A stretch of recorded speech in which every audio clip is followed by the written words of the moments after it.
नाचेंगे गाएंगे हम जश्न मनाएंगे, सबको सम्मानित करके खुशियाँ भी पाएंगे, अतिथियों के सम्मान में पलके बिछाएंगे।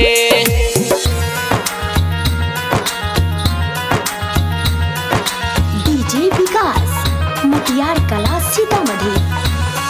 किसान भी आएंगे, व्यापारी भी आएंगे, नेता भी आएंगे, अभिनेता भी आएंगे, समाज के सेवक सब, समाज के सेवक सब सम्मान भी पाएंगे। DWO के महफिल में हम रंग जमाएंगे, नए साल में हम सब मिलके धमाल मचाएंगे।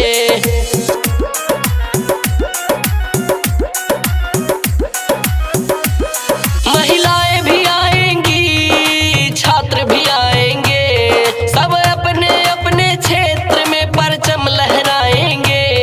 हम सब ने ठाना है, DWO ने ठाना है, समाज को ऊपर उठाएंगे, नया साल में हम सब मिलके धमाल मचाएंगे, नाचेंगे गाएंगे हम जश्न मनाएंगे।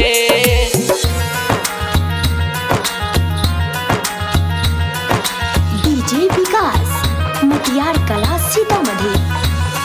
MP से आएंगे, UP से आएंगे, राजस्थान से आएंगे, झारखंड से आएंगे, देश के कोने कोने से, हर कोने कोने से दांगी सब आएंगे, इसी तरह से लोग सब जुड़ते जाएंगे, नया साल में हम सब मिलके जश्न मनाएंगे।